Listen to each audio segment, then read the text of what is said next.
একজন ধরা পড়েছে, তবে পালের গোদাও ধরা পড়বে।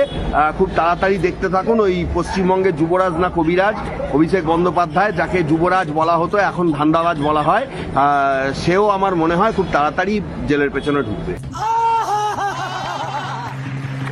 এই মুহূর্তে সব থেকে বড় খবরের দিকে আমরা নজর রেখেছি। ইডির হাতে গ্রেফতার রাজ্যের প্রাক্তন দমকল মন্ত্রী সুজিত বসু।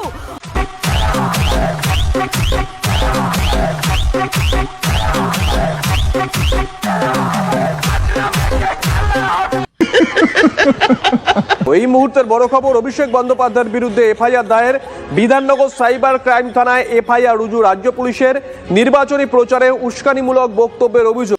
क्या बात है सर, क्या बात है सर, क्या बात, ये बात है। নমস্কার বন্ধুরা, সবাই কেমন আছো? আমি আলপনা চলে এলাম আরেকটি ভিডিও নিয়ে তোমাদেরকে হাসাতে। তাহলে বেশি বকবক না করে ভিডিওটা শুরু করা যাক। এই সময় কম, শুরু করো। সায়ন্তিকা এখন জিম করছে ফিট হওয়ার জন্য। বাকিটা সজল বাবুর কাছ থেকে শুনে নাও। আমি বার্তা দেব, উনি জিম করুন। এতদিন ঘোড়ার ডিম করেছেন, এখন জিম করছেন। এই তো হচ্ছে ব্যাপার। এতদিন করেছেন ঘোড়ার ডিম, এখন করছেন gym. Sri Byron Bishwas, elected from Shagordighi constituency, to please make and subscribe an oath or affirmation.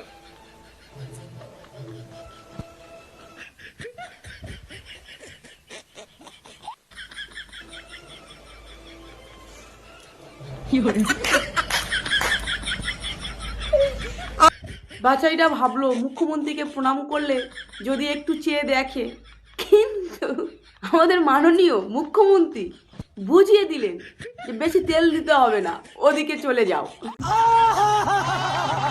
এ কি শুনছি, সুজিত বসু গ্রেপ্তার। এই মুহূর্তে সব থেকে বড় খবরের দিকে আমরা নজর রেখেছি। ইডির হাতে গ্রেফতার রাজ্যের প্রাক্তন দমকল মন্ত্রী সুজিত বসু।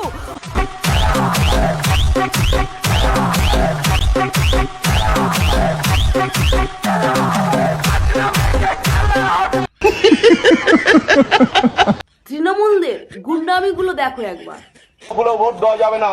যদি ভোট গন্ডগোল হয়েছে তাহলে ভোট দেওয়ার দরকার নাই। বাড়িতে আমি রসগোল্লা ছানাবড়া পাঠিয়ে দেবো।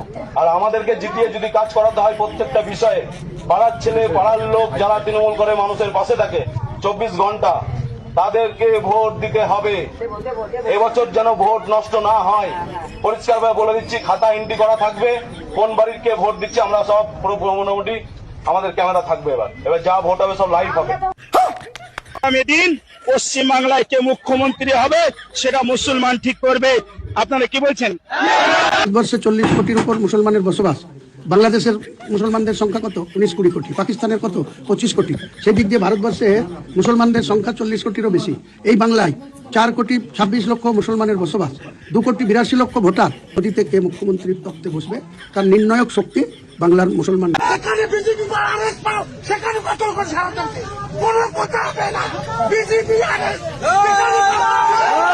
আমি এখানকার বিজেপির নেতাদের বলছি, জ্যান্ত এই মাটিতে কবর দেবো, মাইক ধরে বলে গেলাম। যেদিন মিটিং করবেন তার পরের দিন আপনার ঘর আমি দাঁড়িয়ে থেকে ভেঙে দেবো।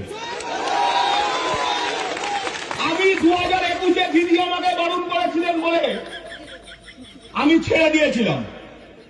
2026-এ দিদি ক্ষমা করবেন, আমি আপনার কথাও শুনবো। समझ रहे हो ना? আমি ঘোষণা করছি, বিজেপি যেদিনকে পশ্চিমবাংলায় এনআরসি চালু করবে সেদিনকে থেকে একটা একটা করে লাশ ফেলবো আমরা। একবার 1 সেকেন্ডের জন্য যদি ইশারা দিয়ে দেয়, আল্লাহ মালিক, গায়েবের মালিক আল্লাহ তাআলা জানে কি ধরনের খেলা হয়ে যাবে। নাম আছে, সে যদি 2 তলা ঘরও হয় আর তৃণমূলের যদি কর্মী থাকে ঝান্ডা ধরে ধরে, সে ঘরটি পাবে। আর যার ঘর ভাঙা ঘর, তৃণমূল করে না বিজেপি করে বা অন্য দল করে, সে ঘর দেবো না। এই কথা দিয়ে গেলাম আপনাদের আছে। তুমি কত বড় সনাতনী সেটা 4 তারিখের পর দেখা যাবে। 4 তারিখের পর শুধু আমরা নয়, তোমার অন্ধভক্তরাও দেখতে পাবে তুমি কত বড় সনাতনী, কত কিলো মাপের তুমি সনাতনী আর থাকতে পারো। বিজেপি ঘোড়া হারছে, আমি দেখতে চাই 4ঠা মে, আমি দেখতে চাই 4ঠা মে দুপুর 2টোর পরে শুভেন্দু অধিকারী আর কত মিনিট বিজেপি থাকে আর ক কেজি হিন্দু থাকে 4ঠা মে দুপুরবেলার পরে শুভেন্দু অধিকারী আমরা দেখতে চাই। শুভেন্দু অধিকারীকে বাংলা পক্ষ চ্যালেঞ্জ করছে, তুই যদি সত্যিকারের হিন্দু বাঙালি হোস, তুই যদি সনাতনী হোস, তোর বাপ অমিত শাহকে বল যে ব্যবসা বন্ধ করতে। এখানে আমরা ম্যাচুরি আছি 35% প্লাস। এটা বিহার নয়, এটা গুজরাট নয়। ওই নরেন্দ্র মোদী থেকে অমিত শাহকে বলে দেবেন এটা গুজরাট নয়, এটা পশ্চিম বাংলা। এখানে আমরা যেটা বলবো সেটা হবে। আর আপনার যদি বুকের পাটা থাকে আর আপনি যদি বাপের বেটা হন, 4 তারিখ দুপুরে কলকাতায় আর বাংলায় থাকবেন, 12টার পর দেখা হবে অমিত শাহ, কথা দিয়ে যাচ্ছে। ভাবে কোপ মারবেন, এই এলাকায় বিজেপির ফ্ল্যাগ ধরার লোক যেন না থাকে। এদিকে দেখো কারা ছিল তৃণমূলের নেতা মন্ত্রী, ভালো করে রিডিং করতে পারে না।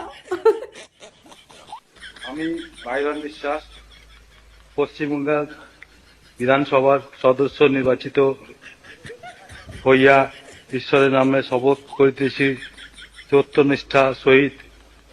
আবে জলদি বল, কাল সুবহ পনভেল নিকলনা है। প্রতিজ্ঞা করিতেছি যে বিধি দ্বারা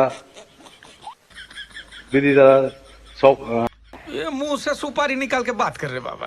इसके मुंह में पैदाइशी सुपारी है। স্থাপিত ভারতের সংবিধানের প্রতি আমি অকৃত নিষ্ঠা ও অনুগত পোষণ করিয়া আমি ভারতের সার্বভৌমিক ও অখণ্ডতা রক্ষা করিব এবং যে কর্তব্য আমি গ্রহণ করতে উদ্যত হইয়াছি তাহা নিষ্ঠাপূর্বক নির্বাহ করিব।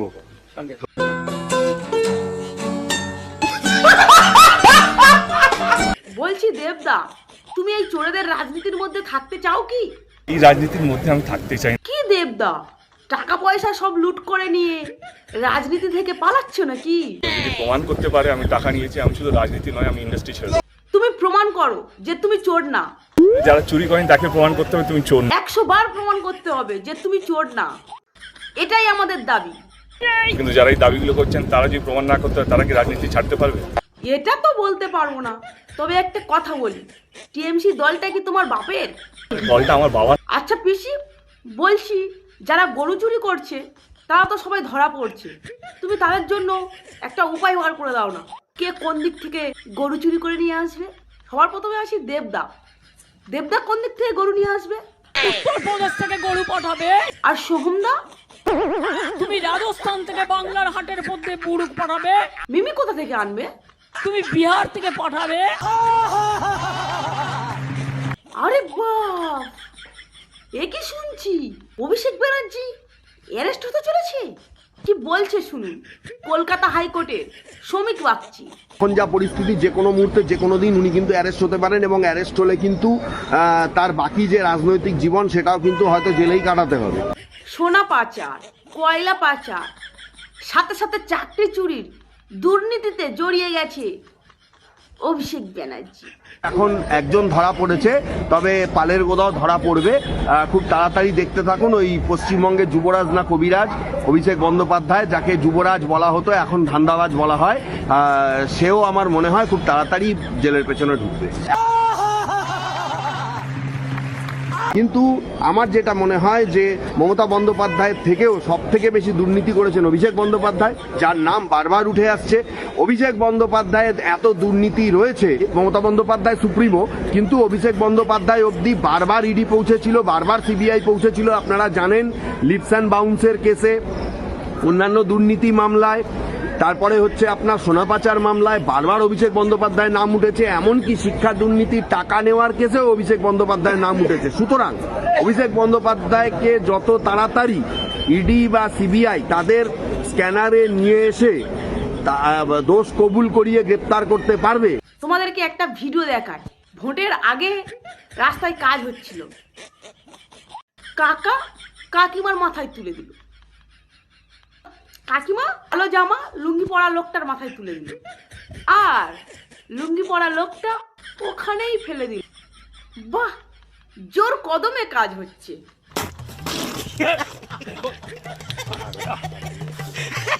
এই ভিডিওটা দেখো, মনে শান্তি মিলবে। हिंदुओं के घर जलाने वाले, हिंदुओं की गाड़ियों को जलाने वाले, हिंदुओं की दुकानों को आग लगाने वाले मुर्शिदाबाद बंगाल के दंगों के 12 इस्लामिस्ट आतंकियों को कोर्ट ने आजीवन कारावास दी। गजब। पुलिस के साथ कोर्ट भी एक्शन में आया। सबका हिसाब लिया जाएगा जिहादियों।